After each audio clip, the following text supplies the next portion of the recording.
Hello viewers, আমি সঞ্চিতা আরপিপি এডুকেশনে তোমাদের স্বাগত জানাই।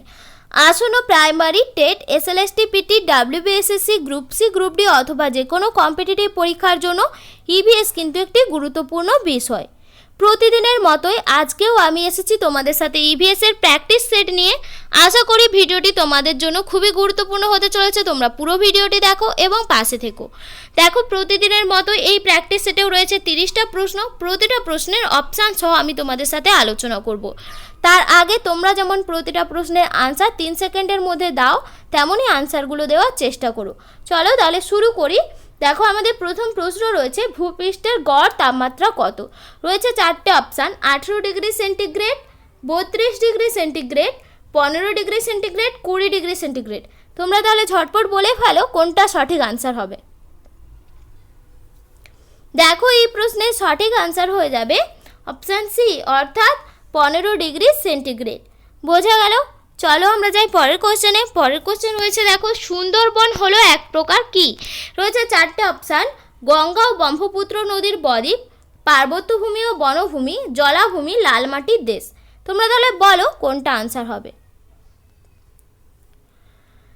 দেখো, এই প্রশ্নে দেখো অপশান ডি রয়েছে লাল মাটির দেশ। লাল মাটির দেশ কিন্তু হবে না, সুন্দরবন কিন্তু লাল মাটির দেশ নয়। তারপরে রয়েছে অপশান দেখো জলাভূমি। সুন্দরবন ওয়েটল্যান্ড কনজারভেশন অর্থাৎ রামসার সাইটের একটা পেয়েছে রিসেন্টলি, কিন্তু এটাকে শুধুমাত্র জলাভূমিও বলা চলে না, অর্থাৎ এই প্রশ্নের আনসার কিন্তু এটাও হবে না। তারপরের অপশানটা রয়েছে দেখো পার্বত্যভূমি ও বনভূমি। সুন্দরবনে বনভূমি থাকলেও পার্বত্যভূমি কিন্তু এটা নয়, অর্থাৎ এই প্রশ্নের এই অপশানটাও হবে না। এরপরে দেখো রয়েছে প্রথম অপশান রয়েছে দেখো গঙ্গা ও ব্রহ্মপুত্র নদীর বদ্বীপ।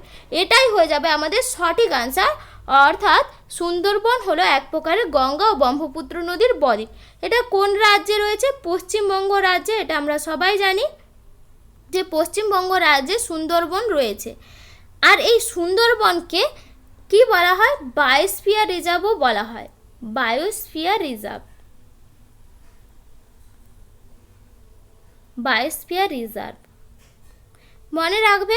চলো তাহলে যাই আমরা পরের কোশ্চেনে। পরের কোশ্চেন রয়েছে দেখো, জীবাশ্ম দাহ করলে কোন গ্রিন হাউস গ্যাসটি উৎপন্ন হয়? রয়েছে 4টে option: carbon dioxide, methane, ozone, কোনোটাই না। তোমরা বলো কোনটা সঠিক আনসার হয়ে যাবে।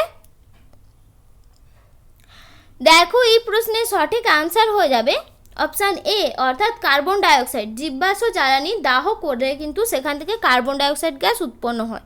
বোঝা গেল? চলো আমরা যাই পরের কোশ্চেনে। পরের কোশ্চেন রয়েছে দেখো, ব্যাঙাচির শ্বাসঙ্গের নাম কি? রয়েছে 4টে অপশান: বহিঃপুলকা, ফুসফুস, দেহত্বক, ট্রাকিয়া। তোমরা বলো কোনটা আনসার হবে। দেখো, এই প্রশ্নের আনসার হয়ে যাবে অপশান এ, অর্থাৎ বহিঃফুলকা। ব্যাঙাচির শ্বাস নেয় কিন্তু বহিঃফুলকার সাহায্যে। বোঝা গেল? চলো আমরা যাই পরের কোশ্চেনে। পরের কোশ্চেন রয়েছে দেখো, বৃষ্টির জল সংরক্ষণে ভারতের প্রথম রাজ্য কোনটি? রয়েছে 4টে অপশান: কেরালা, কর্ণাটক, তামিলনাড়ু, অন্ধ্রপ্রদেশ। তোমরা তাহলে বলো কোনটা সঠিক আনসার হবে। দেখো, এই প্রশ্নের আনসার হয়ে যাবে অপশান সি, অর্থাৎ তামিলনাড়ু। তামিলনাড়ু বৃষ্টির জল সংরক্ষণে ভারতের প্রথম রাজ্য বলে একে বলা হয় ভারতের অন্যান্য রাজ্যের পথপ্রদর্শক। কি বললাম? পথপ্রদর্শক বলা হয় তামিলনাড়ুকে। এটা বৃষ্টির জল সংরক্ষণে ভারতের প্রথম রাজ্য বলে। দেখো, আমরা বৃষ্টির জল সংরক্ষণ করে কি করতে পারি? আমাদের যে সমস্ত মিষ্টি জলের উৎস, সেই মিষ্টি জলের উৎসের প্রধান কিন্তু আমাদের এই বৃষ্টির জল। বৃষ্টির জলকে সংরক্ষণ করে আমরা বিভিন্ন কাজে লাগাতে পারি। আমরা বৃষ্টির জল সংরক্ষণ করে আমাদের যে দৈনন্দিন কাজে লাগাতে পারি, চাষবাসের কাজে লাগাতে পারি। তারপরে আমরা আমাদের যে ভূগর্ভস্থ জলের স্তর দিন দিন কমে যাচ্ছে, সেই স্তরকে ঠিক রাখার জন্যও কিন্তু আমরা বৃষ্টির জল ব্যবহার করতে পারি। এই সমস্ত বিভিন্ন কাজে কিন্তু বৃষ্টির জল প্রয়োজনীয়। সেই জন্য বৃষ্টির জলকে সংরক্ষণ করা কিন্তু খুবই দরকার। আর এই বৃষ্টির জল সংরক্ষণ করতে ভারতের মধ্যে প্রথম রাজ্য রয়েছে তামিলনাড়ু। এই জন্য একে বলা হয় ভারতের সমস্ত রাজ্যের পথপ্রদর্শক। বোঝা গেল? চলো আমরা যাই পরের কোশ্চেনে। পরের কোশ্চেন রয়েছে দেখো, পানীয় জলে আর্সেনিকের নিরাপদ মাত্রা কত? রয়েছে চারটে option, 0.4 milligram per litre, 0.3 milligram per litre, 0.5 milligram per litre, শুধু 5 মিলিগ্রাম পার লিটার। তোমরা তাহলে ঝটপট আনসার দিয়ে ফেলো কোনটা আনসার হবে। দেখো এই প্রশ্নের সঠিক আনসার হয়ে যাবে অপশান সি, অর্থাৎ 0.05 মিলিগ্রাম পার লিটার। পানীয় জলে যদি আর্সেনিকের মাত্রা এই 0.05 মিলিগ্রাম পার লিটারের বেশি হয়ে যায়, তখন কিন্তু সেই আর্সেনিক দূষণের প্রভাব আমাদের শরীরে দেখা যায় বিভিন্ন রোগের মাধ্যমে। কিভাবে হয়? আমরা এই পানীয় জল যদি পান করি, যাতে আর্সেনিকের মাত্রা এর থেকে বেশি আছে, অর্থাৎ 0.05 মিলিগ্রাম পার লিটারের থেকে বেশি থাকে, তখন আমাদের কি কি রোগ হয়? ব্ল্যাক ফুট ডিজিজ, এটা আমরা সবাই জানি, ব্ল্যাক ফুট ডিজিজ।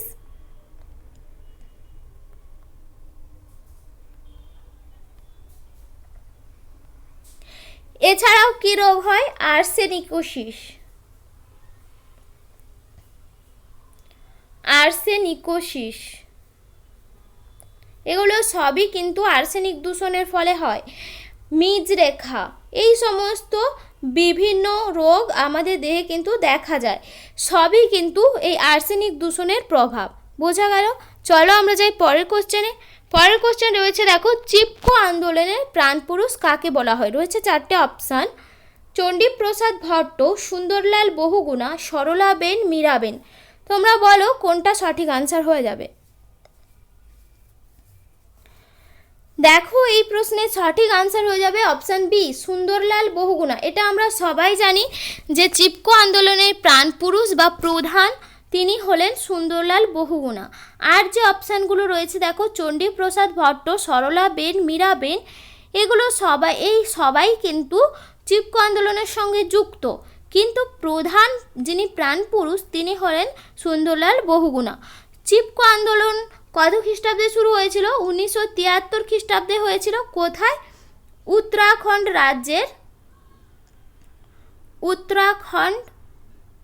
রাজ্যের গাড়োয়াল জেলায় মণ্ডল গ্রামে, গাড়োয়াল জেলার মণ্ডল গ্রামে। মনে রাখবে তাহলে এটি কিন্তু একটি গাছ রক্ষা করার জন্য অহিংস আন্দোলন বলা হয় চিপকো আন্দোলনকে। এটি কিন্তু অহিংস আন্দোলন। এতে কি হয়েছিল? সমস্ত নারী পুরুষ তারা এই সুন্দরলাল বহুগুণার নেতৃত্বে গাছকে জড়িয়ে ধরে রেখেছিল, গাছ কাটতে দেবে না বলে। অর্থাৎ গাছ পরিবেশ রক্ষার জন্য, গাছ রক্ষা করার জন্য এই আন্দোলন হয়েছিল, আর এই জড়িয়ে ধরে রাখছিল বলেই এটাকে বলা হয় চিপকো আন্দোলন। বোঝা গেল? চলো আমরা যাই পরের কোশ্চেনে। পরের কোশ্চেন রয়েছে, দেখো সিএনজি এর পুরো নাম কি? রয়েছে চারটে option, compressed natural gas, complicated natural gas, colourful natural gas, কোনোটাই নয়। তোমরা তাহলে বলো কোনটা সঠিক আনসার হয়ে যাবে। দেখো এই প্রশ্নের সঠিক আনসার হয়ে যাবে অপশান এ, অর্থাৎ compressed natural gas. Compressed natural gas, এটাই সিএনজির ফুল ফর্ম। আর সিএনজির বিভিন্ন উপাদানগুলো কি কি? মিথেন রয়েছে, মিথেন, ইথেন, প্রোপেন, এই সমস্ত কিন্তু এই সিএনজির উপাদান। এর মধ্যে প্রধান উপাদান কিন্তু মিথেন, মনে রাখবে। চলো আমরা যাই পরের কোশ্চেনে। পরের কোশ্চেন রয়েছে, দেখো সাতপুরা পর্বতের সর্বোচ্চ শৃঙ্গ কোনটি? রয়েছে চারটে অপশান, ধূপগড়, অমরকণ্টক, আনাইমুদি, আরমাকোন্ডা। তোমরা বলো কোনটা সঠিক আনসার হয়ে যাবে। দেখো এই প্রশ্নের সঠিক আনসার হয়ে যাবে সাতপুরা পর্বতের সর্বোচ্চ শৃঙ্গ ধূপগড়, অপশান এ। এটা কত মিটার উচ্চতা? 1350 মিটার উচ্চতা এই শৃঙ্গের। মনে রাখবে সাতপুরা পর্বতের সর্বোচ্চ শৃঙ্গ হলো ধূপগড়। এর পরের অপশানগুলো দেখো রয়েছে অমরকণ্টক, অমরকণ্টক হবে। তার আগে বলে রাখি সাতপুরা পর্বত একটি স্তূপ পর্বত। স্তূপ পর্বত। আর এটি কোন কোন অংশ, এটি কোন মানে পার্বত্য ভূমির অংশ? এটা হচ্ছে গিয়ে দাক্ষিণাত্যের মালভূমি যে রয়েছে সেই দাক্ষিণাত্যের মালভূমি অঞ্চলের অন্তর্গত। বোঝা গেল? দেখো বাকি যে অপশান রয়েছে অমরকণ্টক, অমরকণ্টক হলো গিয়ে মহাদেব পর্বতের সর্বোচ্চ শৃঙ্গ। মনে রাখবে মহাদেব পর্বতের সর্বোচ্চ শৃঙ্গ অমরকণ্টক। আর রয়েছে আনাইমুদি, আনাইমুদি পশ্চিমঘাট পর্বতের সর্বোচ্চ শৃঙ্গ, পশ্চিমঘাট। আর রয়েছে দেখো আরমাকোন্ডা, আরমাকোন্ডা আগে বলা হতো এটা পূর্বঘাট পর্বতের সর্বোচ্চ শৃঙ্গ বলা হতো, কিন্তু বর্তমানে কিন্তু এটা বিতর্ক। বর্তমানে অনেকে পূর্বঘাট পর্বতের সর্বোচ্চ শৃঙ্গ জিন্দাগাডাকেও বলে, জিন্দাগাডা। মনে রাখবে। চলো আমরা যাই পরের কোশ্চেনে। পরের কোশ্চেন রয়েছে দেখো কলকাতা কত সাল পর্যন্ত ভারতের রাজধানী ছিল? রয়েছে চারটে অপশান, 1900, 1910, 1911, 1912। তোমরা বলো কোনটা সঠিক আনসার হয়ে যাবে। দেখো এই প্রশ্নের সঠিক আনসার হয়ে যাবে অপশান সি, অর্থাৎ 1911 খ্রিস্টাব্দ পর্যন্ত কলকাতা কিন্তু পুরো ভারতের রাজধানী ছিল। বর্তমানে কলকাতা শুধুমাত্র পশ্চিমবঙ্গের রাজধানী, এটা আমরা সবাই জানি, কিন্তু 1911 সাল পর্যন্ত পুরো ভারতবর্ষের রাজধানী কিন্তু ছিল কলকাতা। 1911 সালে ভারতের রাজধানী স্থানান্তরিত হয় দিল্লিতে। দিল্লিতে। বোঝা গেল? চলো আমরা যাই পরের কোশ্চেনে। পরের কোশ্চেন রয়েছে দেখো মাজুলি দ্বীপ কোথায় অবস্থিত? রয়েছে চারটে অপশান, ব্রহ্মপুত্র নদীতে আসামে, গঙ্গা নদীতে বিহারে, কাবেরী নদীতে কর্ণাটকে, মহানন্দা নদীতে পশ্চিমবঙ্গে। তোমরা তাহলে বলো কোনটা সঠিক আনসার হয়ে যাবে। দেখো এই প্রশ্নের সঠিক আনসার হয়ে যাবে অপশান এ, অর্থাৎ ব্রহ্মপুত্র নদীতে আসামে মাজুলি দ্বীপ অবস্থিত। চলো আমরা যাই পরের কোশ্চেনে। পরের কোশ্চেন রয়েছে দেখো বাস্তুতন্ত্রে মানুষ কি? রয়েছে চারটে অপশান, উৎপাদক, প্রাথমিক খাদক, বিয়োজক, নাকি এটা বিয়োজক হবে, বিয়োজক নাকি সর্বোচ্চ খাদক। তোমরা বলো কোনটা সঠিক আনসার হয়ে যাবে। দেখো এই প্রশ্নে অপশানগুলো দেখো, উৎপাদক অর্থাৎ যারা নিজেদের খাদ্য নিজেরা তৈরি করতে পারে, অর্থাৎ বেশিরভাগ সবুজ উদ্ভিদকেই উৎপাদক বলা হয়, কিন্তু মানুষ কিন্তু নিজের খাদ্য নিজেরা তৈরি করতে পারে না, অর্থাৎ মানুষ কিন্তু উৎপাদক নয়, এই অপশান হবে না। এরপরে দেখো রয়েছে প্রাথমিক খাদক। প্রাথমিক খাদক কি? যারা উৎপাদককে খায়, অর্থাৎ যারা তৃণভোজী তাদেরকে বলা হয় প্রাথমিক খাদক। মানুষ কিন্তু শুধুমাত্র তৃণভোজী নয়, সেই জন্য এই অপশানটাও হবে না, প্রাথমিক খাদকও হবে না। আর রয়েছে দেখো বিয়োজক। বিয়োজক কাদেরকে বলা হয়?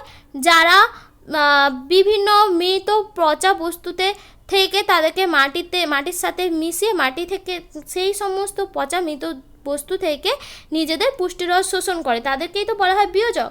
কিন্তু এই অপশানটা হবে না, মানুষ কিন্তু এরকম নয়। তারপরের অপশানটা রয়েছে দেখো সর্বোচ্চ খাদক, এটাই হয়ে যাবে সঠিক আনসার, অর্থাৎ বাস্তুতন্ত্রে মানুষ কিন্তু সর্বোচ্চ খাদক। বোঝা গেল? চলো আমরা যাই পরের কোশ্চেনে। পরের কোশ্চেন রয়েছে দেখো সুন্দরবনকে ওয়ার্ল্ড হেরিটেজ সাইটের আখ্যা দেওয়ার কারণ কি? রয়েছে চারটে অপশান, বাঘ সংরক্ষণের জন্য, জীববৈচিত্র্যের জন্য, সুন্দরী গাছের প্রাচুর্যের জন্য, ম্যানগ্রোভ অরণ্যের জন্য। তোমরা তাহলে বলো কোনটা সঠিক আনসার হয়ে যাবে। দেখো এই প্রশ্নের সঠিক আনসার হয়ে যাবে অপশান ডি, অর্থাৎ ম্যানগ্রোভ অরণ্যের জন্য। ম্যানগ্রোভ অরণ্যের প্রাচুর্যের জন্যই কিন্তু সুন্দরবনকে ওয়ার্ল্ড হেরিটেজ সাইট আখ্যা দেওয়া হয়েছে। এই ওয়ার্ল্ড হেরিটেজ সাইট আখ্যা দেয় কোন সংস্থা? ইউনেস্কো। মনে রাখবে ইউনেস্কো। ইউনেস্কো এই সংস্থা কিন্তু ওয়ার্ল্ড হেরিটেজ সাইট আখ্যা দেয়। আর এই সুন্দরবন অঞ্চলে ম্যানগ্রোভ অরণ্যের প্রাচুর্যের জন্য এটাকে বলা হয় ইউনেস্কো ওয়ার্ল্ড হেরিটেজ সাইট। এটা কত খ্রিস্টাব্দে ওয়ার্ল্ড হেরিটেজ সাইট আখ্যা পেয়েছিল? 1987 খ্রিস্টাব্দে। আর এই সুন্দরবন কিসের জন্য বিখ্যাত বললাম, আর এখানে কিন্তু বাঘ সংরক্ষণও করা হয়। প্রচুর জীববৈচিত্র্যও রয়েছে, সুন্দরী গাছের প্রাচুর্যও রয়েছে, কিন্তু আমরা এই এক একটাকে কিন্তু বলতে পারবো না। এখানে কিন্তু সুন্দরবনে ওয়ার্ল্ড হেরিটেজ সাইট পেয়েছে মেনলি ম্যানগ্রোভ অরণ্যের জন্য। বাকি যে অপশানগুলো রয়েছে এইগুলোও কিন্তু তোমাদের মনে হতে পারে যে এই আনসারগুলো হবে, কিন্তু বাঘ সংরক্ষণের জন্য কিন্তু একে ওয়ার্ল্ড হেরিটেজ সাইট আখ্যা দেওয়া হয় না, জীববৈচিত্র্যের জন্যও নয়, শুধুমাত্র ম্যানগ্রোভ অরণ্যের জন্যই কিন্তু একে বলা হয় ওয়ার্ল্ড হেরিটেজ সাইট। বোঝা গেল? আর 1987 খ্রিস্টাব্দে ওয়ার্ল্ড হেরিটেজ সাইট আখ্যা পেয়েছিল। চলো আমরা যাই পরের কোশ্চেনে। পরের কোশ্চেন রয়েছে, দেখো হিমালয়ের উৎপত্তি কোথায় হয়? রয়েছে 4টে অপশান। ভারত মহাসাগর থেকে, হার্সিনিয়ান জিওসাইক্লিন থেকে, টেথিস জিওসাইক্লিন থেকে, উপরের কোনোটাই নয়। তোমরা বলো সঠিক আনসার কোনটা হয়ে যাবে। দেখো এই প্রশ্নের সঠিক আনসার হয়ে যাবে অপশান সি, অর্থাৎ টেথিস জিওসাইক্লিন থেকে হিমালয়ের উৎপত্তি হয়। বোঝা গেল? চলো আমরা যাই পরের কোশ্চেনে। পরের কোশ্চেন রয়েছে, দেখো ব্লটিং পেপার কালি শুষে নেয়, এটি তরলের কোন ধর্মের জন্য? রয়েছে 4টে অপশান। কৈশিকতা, সান্দ্রতা, পৃষ্ঠটান, কোনোটাই নয়। তোমরা তাহলে বলে ফেলো কোনটা আনসার হবে। দেখো এই প্রশ্নে আনসার হয়ে যাবে অপশান এ, অর্থাৎ কৈশিকতা। দেখো এখানে বলে রাখি কৈশিকতা কি। দেখো আমাদের যে চুল হয় এরকম চুলের মতন সরু বা কেসের মতন সরু রন্ধ্র বিশিষ্ট একটা টিউব বা নল পাওয়া যায়, ঠিক আছে? এই নলটাকে বলা হয় ক্যাপিলারি টিউব বা কৈশিক নল বলা হয়।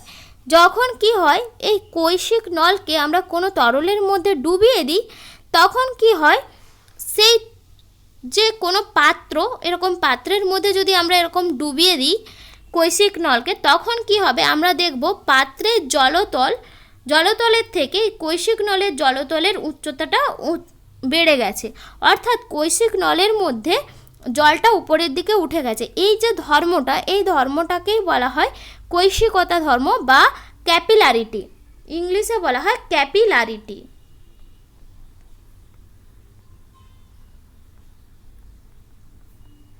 বা কৈশিকতা ধর্ম, ঠিক আছে?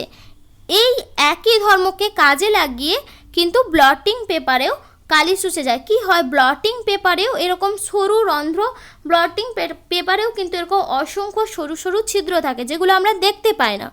কি হয়, যখন ওই ব্লটিং পেপারে যখন কালির মধ্যে যখন ওর মধ্যে যখন এক ড্রপ কালি ফেলে দেওয়া হয়, তখন কি হয়, ওই কালি ওই কৈশিকতা ধর্মের জন্য ব্লটিং পেপারে পুরোটার মধ্যে ছড়িয়ে পড়ে। তার ফলে কি হয়, ব্লটিং পেপার পুরোটাই ওই কালিতে ডুবে যায়, ঠিক আছে? এই ধর্মটা কিন্তু এই কৈশিকতার জন্যই কিন্তু হয়। বোঝা গেল তাহলে কৈশিকতা কি আর এই ব্লটিং পেপার কালি শুষে নেয় কোন ধর্মের জন্য। চলো আমরা যাই পরের কোশ্চেনে। পরের কোশ্চেন রয়েছে, দেখো বলের মাত্রা হলো, বলের মাত্রা কি? রয়েছে 4টে অপশান। দেখো এই অপশানগুলো এখানে না বুঝতে পারলে আমি পাশে লিখে দিচ্ছি। দেখো প্রথম অপশানে রয়েছে m l⁻⁻1 t, দ্বিতীয় অপশানে রয়েছে m l t⁻⁻2, আর তারপরের অপশানে রয়েছে l t⁻⁻1, আর তারপরের অপশানে রয়েছে কোনোটাই নয়। তোমরা তাহলে বলো সঠিক আনসার কোনটা হয়ে যাবে। দেখো এই প্রশ্নের সঠিক আনসার হয়ে যাবে অপশান বি, অর্থাৎ ml t⁻⁻2। দেখো এখানে বলের মাত্রা আমরা কিভাবে পাই? আমরা জানি বল সমান বল F সমান বস্তুর ভর m ইন্টু a, অর্থাৎ বস্তুর ত্বরণ। এবার দেখো এইখান থেকে আমরা এর মানটা যদি পাই, ত্বরণ a সমান বস্তুর বেগ v ডিভাইডেড বাই সময় t, ঠিক আছে? a সমান v/t, এটা আমরা সবাই জানি। আর দেখো রয়েছে বস্তুর বেগ সমান আমরা কি জানি, এই বস্তুর বেগ সমান আবার আমরা জানি বস্তুর বেগ v সমান সরণ বাই সময়। এটা আমি এমনি লিখে দিচ্ছি, সরণ বাই সময়। বোঝা গেল? দেখো এবার সরণের মাত্রাই তো আমরা জানি দৈর্ঘ্যের মাত্রাকেই বলা হয়, তাহলে দৈর্ঘ্যের মাত্রা কি l, আর সময়ের মাত্রা কি হয় t, অর্থাৎ এখানে দেখো বেগের মাত্রা হয়ে যাচ্ছে L(t⁻⁻1) এখানটায়। দেখো এবার ত্বরণে যদি আমরা এখানটায় মানটা বসিয়ে দিই তাহলে এটা পেয়ে যাব আমরা L(t⁻²) হয়ে যাবে। আর এখানে দেখো আমরা বলেছিলাম বস্তুর বল সমান বস্তুর ভর ইন্টু ত্বরণ, সেই অনুযায়ী হয়ে যাবে বস্তুর ভরের মাত্রা কি m হয়ে যায়। আর দেখো এখানে ভি এর মাত্রা মানে অর্থাৎ ত্বরণের মাত্রা আমরা পেয়ে যাচ্ছি L(t⁻²), অর্থাৎ এখানে হয়ে যাচ্ছে mL(t⁻²). এইভাবে কিন্তু আমরা পেয়ে যেতে পারি যে কোনো জিনিসের মাত্রা আমরা এভাবেই নির্ণয় করি। আর এখানে বলের মাত্রা তাহলে আমাদের হয়ে যাচ্ছে mL(t⁻²). আশা করি তোমরা বুঝতে পেরেছো যে কিভাবে আমরা বলের মাত্রাটা নির্ণয় করলাম। চলো আমরা চাই পরের কোশ্চেনে। পরের কোশ্চেন রয়েছে দেখো, মেটাল অফ ফিউচার বলা হয় কোন ধাতুকে? রয়েছে 4টে option, nickel, copper, silver, titanium. তোমরা তাহলে ঝটপট বলে ফেলো কোনটা সঠিক আনসার হবে। দেখো এই প্রশ্নের সঠিক আনসার হয়ে যাবে অপশান ডি, টাইটেনিয়াম। বোঝা গেল? চলো আমরা যাই পরের কোশ্চেনে। পরের কোশ্চেন রয়েছে দেখো, ধাতুর ওপর পারদের প্রলেপ দেওয়াকে কি বলা হয়? রয়েছে 4টে অপশান, অ্যামালগাম, গ্যালভানাইজেশন, আয়োনাইজেশন, কোনোটাই নয়। তোমরা তাহলে বলো কোনটা সঠিক আনসার হয়ে যাবে। দেখো এই প্রশ্নের সঠিক আনসার হয়ে যাবে অপশান এ, অর্থাৎ ধাতুর ওপর পারদের প্রলেপ দেওয়াকে বলা হয় অ্যামালগাম। দেখো ধাতুর ওপর যদি আমরা জিঙ্কের প্রলেপ দিই তখন কিন্তু সেটাকে বলা হবে গ্যালভানাইজেশন। তাহলে বোঝা গেল ধাতুর ওপর পারদের প্রলেপ দেওয়াকে বলা হয় অ্যামালগাম, আর রয়েছে গ্যালভানাইজেশন, ধাতুর ওপর জিঙ্কের প্রলেপ দেওয়াকে বলা হয় গ্যালভানাইজেশন। বোঝা গেল? চলো আমরা যাই পরের কোশ্চেনে। পরের কোশ্চেন রয়েছে দেখো, অ্যালুমিনিয়াম মৌলটি কত নম্বর পর্যায়ে থাকে? রয়েছে 4টে অপশান, প্রথম পর্যায়ে, দ্বিতীয় পর্যায়ে, তৃতীয় পর্যায়ে নাকি চতুর্থ পর্যায়ে। তোমরা তাহলে বলে ফেলো অ্যালুমিনিয়াম মৌলটি কত নম্বর পর্যায়ে থাকে। দেখো এই প্রশ্নের আনসার আমি বলে দিই, এই প্রশ্নের আনসার হয়ে যাবে অপশান সি, অর্থাৎ তৃতীয় পর্যায়ে থাকে। দেখো আমরা কিভাবে নির্ণয় করব? অ্যালুমিনিয়ামের পারমাণবিক সংখ্যা কত? 13। অ্যালুমিনিয়ামের পারমাণবিক সংখ্যা আমরা সবাই জানি 13।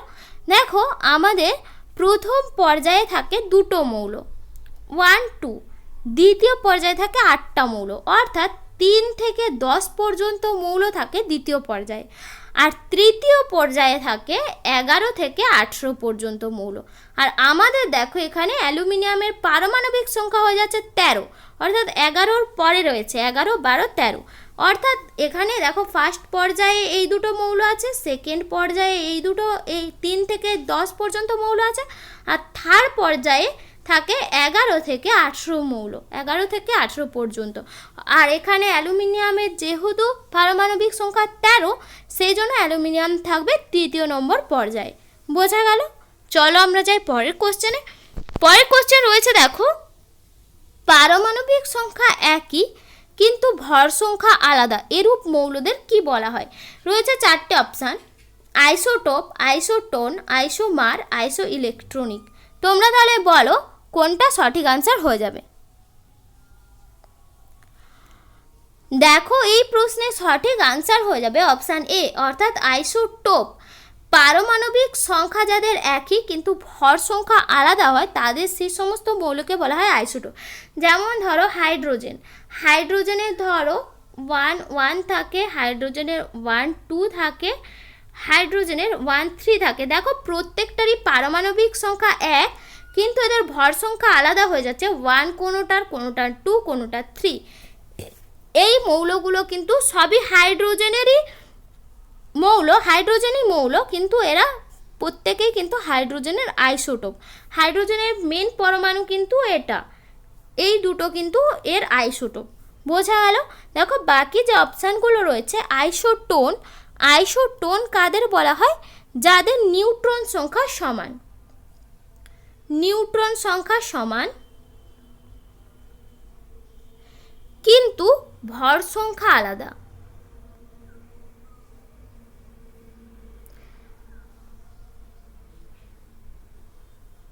দেখো এখানটায় ওপরেরটা দেখো বুঝতে পারবে, ওপরেরটাই ছিল কিন্তু পারমাণবিক সংখ্যা একই, ভর সংখ্যা আলাদা। এক্ষেত্রে কিন্তু পারমাণবিক সংখ্যা নয়, এক্ষেত্রে নিউট্রন সংখ্যাটা একই হয়ে যাচ্ছে, ভর সংখ্যাটা আলাদা হয়ে যাচ্ছে। আর রয়েছে দেখো আইসোমার, আইসোমারের ক্ষেত্রে কিন্তু হয় ভর সংখ্যাটা একই হয়, ভর সংখ্যাটা সমান হয়।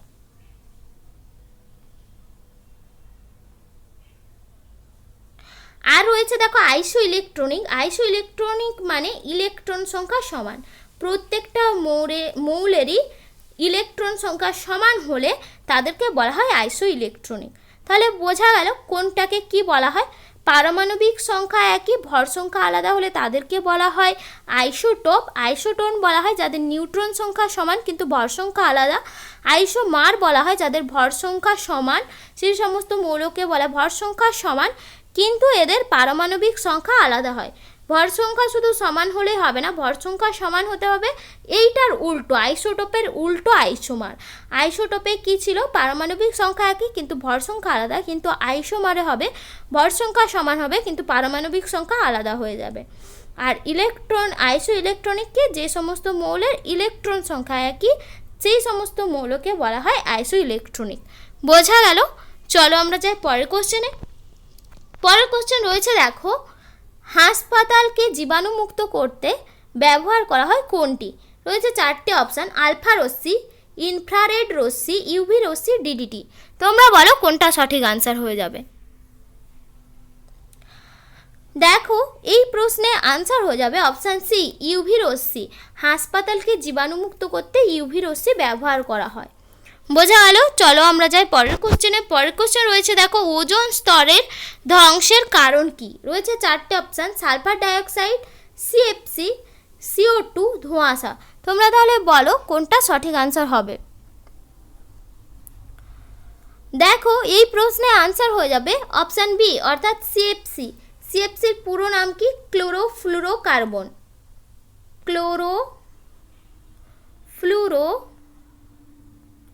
কার্বন। এই যে সিএফসি গ্যাস, সিএফসির গ্যাসগুলো কিন্তু সবই এই তিনটা কম্পাউন্ড দিয়েই তৈরি হয়, ক্লোরিন, ফ্লুরিন আর কার্বন। সেই জন্যই এদের নাম হয়েছে সিএফসি। আর এগুলো কোথা থেকে উৎপন্ন হয়? রেফ্রিজারেটর।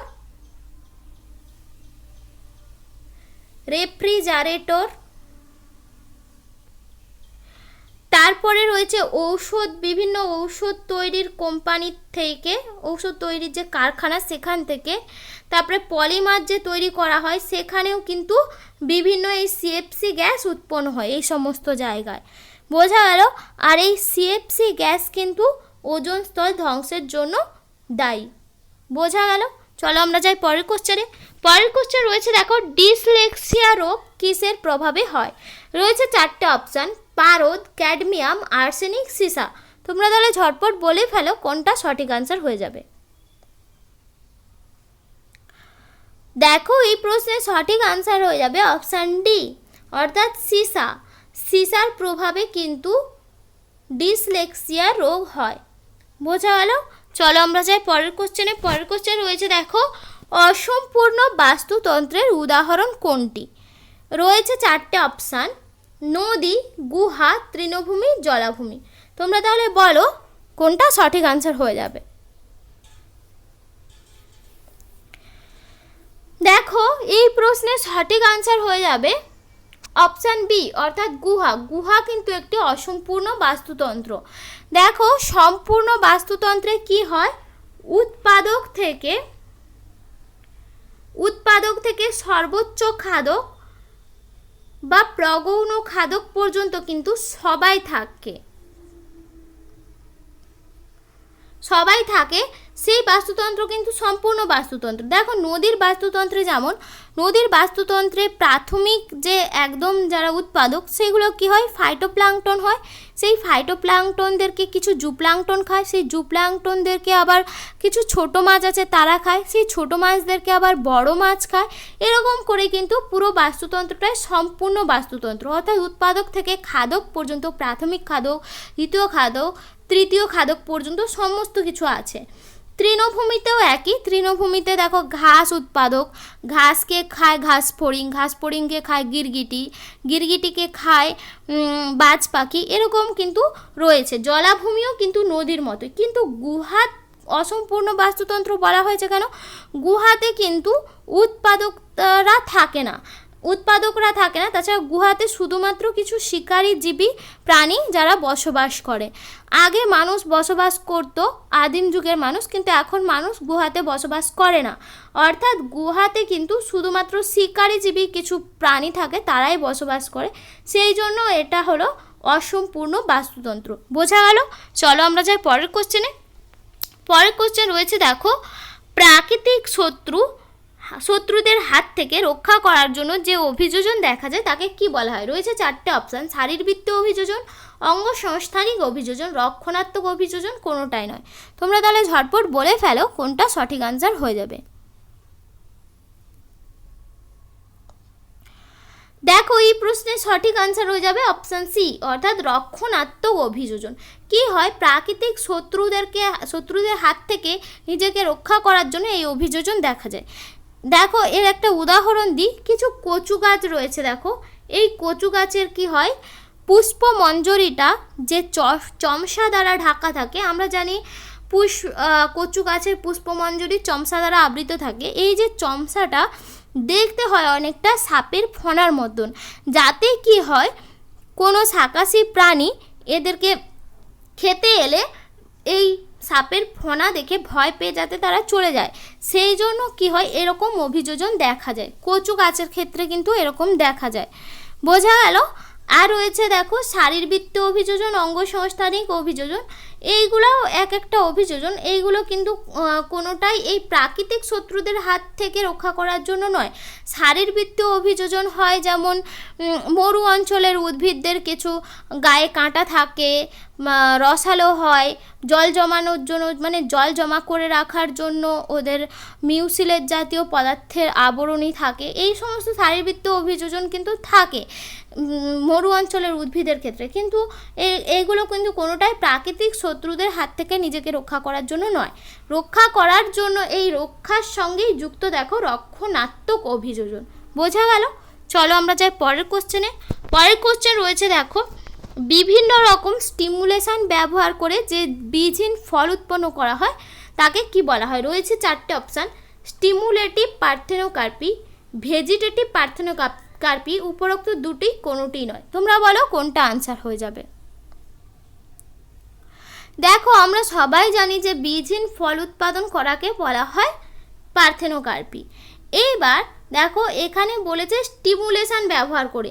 স্টিমুলেশন ব্যবহার করে বলতে ধরো কৃত্রিম অক্সিন প্রয়োগ করা হলো, কৃত্রিম অক্সিন প্রয়োগ করে ফলকে তাড়াতাড়ি বাড়ানোর জন্য বা পাকানোর জন্য ব্যবহার করা হলো, সেই যে বা হচ্ছে বীজহীন ফল উৎপাদন করা হলো। ঠিক আছে, এই যে বাইরে থেকে বীজহীন ফল উৎপাদনের জন্য স্টিমুলেশন, বাইরে থেকে অক্সিন প্রয়োগ করা হচ্ছে, সেটাই কিন্তু হয়ে যাচ্ছে আমাদের স্টিমুলেটিভ, অর্থাৎ এই প্রশ্নের আনসার হয়ে যাবে অপশান এ, স্টিমুলেটিভ পার্থেনোকার্পি। বাইরে থেকে স্টিমুলেশন প্রয়োগ করা হচ্ছে যাতে বীজহীন ফল উৎপাদন হয়। আর ভেজিটেটিভ পার্থেনোকার্পি কি না, হচ্ছে গিয়ে ভেজিটেটিভ পার্থেনোকার্পি হলো যখন আমরা কি হয় পরাগযোগ ছাড়াই যখন বীজহীন ফল উৎপন্ন হয়, পরাগযোগ ছাড়া, পরাগযোগ হয় না, শুধুমাত্র পরাগযোগ ছাড়াই যখন বীজহীন ফল উৎপন্ন হয় সেটাকে আমরা বলবো ভেজিটেটিভ পার্থেনোকার্পি। আর স্টিমুলেটিভ পার্থেনোকার্পি বলা হবে যদি বাইরে থেকে স্টিমুলেশন প্রয়োগ করা হয়, হয়তো অক্সিন প্রয়োগ করা হলো বা নিম্ন তাপমাত্রা করা হলো, এই সমস্ত ক্ষেত্রে কিন্তু এগুলোকে বলবো আমরা স্টিমুলেটিভ পার্থেনোকার্পি, যার ফলে কিন্তু বীজহীন ফল উৎপন্ন হয়। বোঝা গেল? চলো আমরা যাই পরের কোশ্চেনে। পরের কোশ্চেন রয়েছে দেখো, ফুসফুসের আবরণীকে কি বলা হয়? রয়েছে 4টে অপশান, মেনিনজেস, পেরিকার্ডিয়াম, প্লুরা, কোনোটাই নয়। তোমরা তাহলে বলে ফেলো কোনটা আনসার হয়ে যাবে। দেখো এই প্রশ্নের সঠিক আনসার হয়ে যাবে অপশান সি, অর্থাৎ প্লুরা। ফুসফুসের আবরণীকে প্লুরা বলা হয়। এই প্লুরা দ্বিস্তর বিশিষ্ট আবরণী, এর দুটো স্তর রয়েছে। কি হয়, বাইরের স্তরটাকে বলা হয় প্যারাইটাল প্লুরা স্তর। কি বললাম? প্যারাইটাল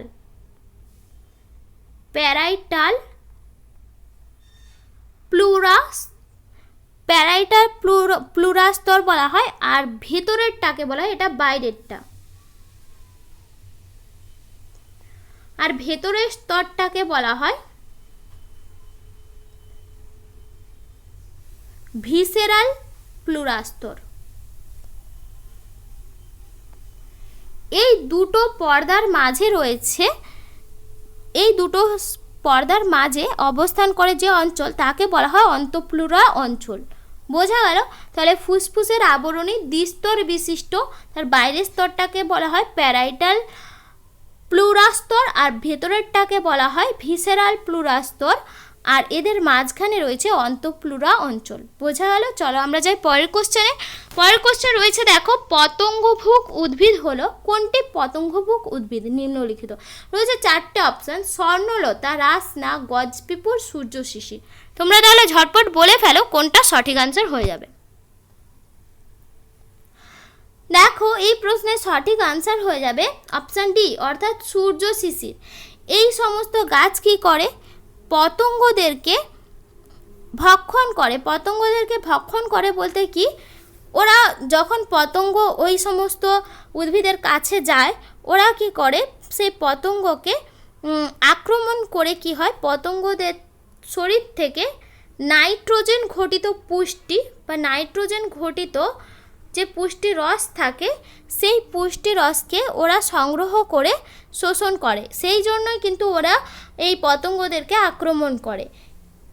এই যে ওপরের যে অপশানগুলো রয়েছে, দেখো স্বর্ণলতা, রাসনা, গজ পিপুল, এরা সবাই পরজীবী, কিন্তু এরা কেউ পতঙ্গভুক নয়। একমাত্র সূর্য শিশিরই হলো পতঙ্গভুক। বোঝা গেল? চলো আমরা যাই পরের কোশ্চেনে। পরের কোশ্চেন রয়েছে, দেখো মানুষের লোহিত রক্তকণিকার গড় আয়ু কত?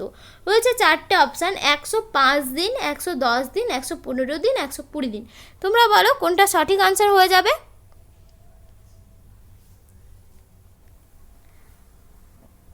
দেখো এই প্রশ্নের সঠিক আনসার হয়ে যাবে অপশান ডি, অর্থাৎ 120 দিন। মানুষের লোহিত রক্তকণিকার গড় আয়ু হলো 120 দিন। এই লোহিত রক্তকণিকা কি কাজ করে? লোহিত রক্তকণিকা অক্সিজেন পরিবহনে কিন্তু সাহায্য করে। আর লোহিত রক্তকণিকা কোথায় উৎপন্ন হয়? অস্থিমজ্জা বা বোন মেরোতে উৎপন্ন হয়, অস্থিমজ্জা থেকে উৎপন্ন হয়। আর এদের গড় আয়ু 120 দিন। বোঝা গেল? চলো আমরা যাই পরের কোশ্চেনে। পরের কোশ্চেন রয়েছে, দেখো ব্লাড ক্যান্সার হয় কি হলে ব্লাড ক্যান্সার হয়? রয়েছে 4টে অপশান: লোহিত কণিকা বেড়ে গেলে, শ্বেত কণিকা বেড়ে গেলে, লোহিত কণিকা কমে গেলে, শ্বেত কণিকা কমে গেলে। তোমরা বলো কোনটা সঠিক আনসার হয়ে যাবে। দেখো এই প্রশ্নের সঠিক আনসার হয়ে যাবে অপশান বি, অর্থাৎ শ্বেত কণিকা বেড়ে গেলে কিন্তু ব্লাড ক্যান্সার হয়। এটাকে কিন্তু লিউকোমিয়া বলা হয়, লিউকোমিয়া।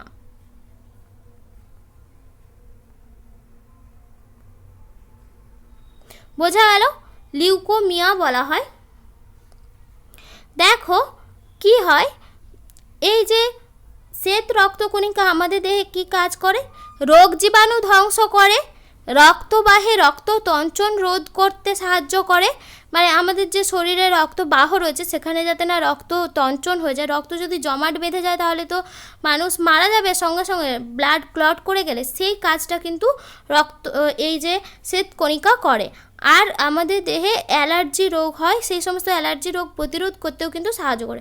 মেনলি কাজ করে রোগ জীবাণুদেরকেই ধ্বংস করে শ্বেত রক্তকণিকা। আর শ্বেত রক্তকণিকার পরিমাণ বেড়ে গেলে কিন্তু এই লিউকোমিয়া বা ব্লাড ক্যান্সার দেখা যায়। বোঝা গেল? তাহলে আজকে এতটা পর্যন্ত, আবার দেখা হবে পরবর্তী কোনো ভিডিওতে। ততক্ষণ তোমরা সবাই ভালো থেকো। আর ভিডিওটি যদি তোমাদের ভালো লেগে থাকে তবে লাইক কমেন্ট করো এবং বন্ধুদের সাথে শেয়ার করে দিও। আর এই প্রশ্নের পিডিএফটি যদি পেতে চাও তবে জয়েন করো আমাদের টেলিগ্রাম চ্যানেল অলটেট পিটিতে, লিঙ্ক আমাদের ডেসক্রিপশান বক্সে দেওয়া রয়েছে।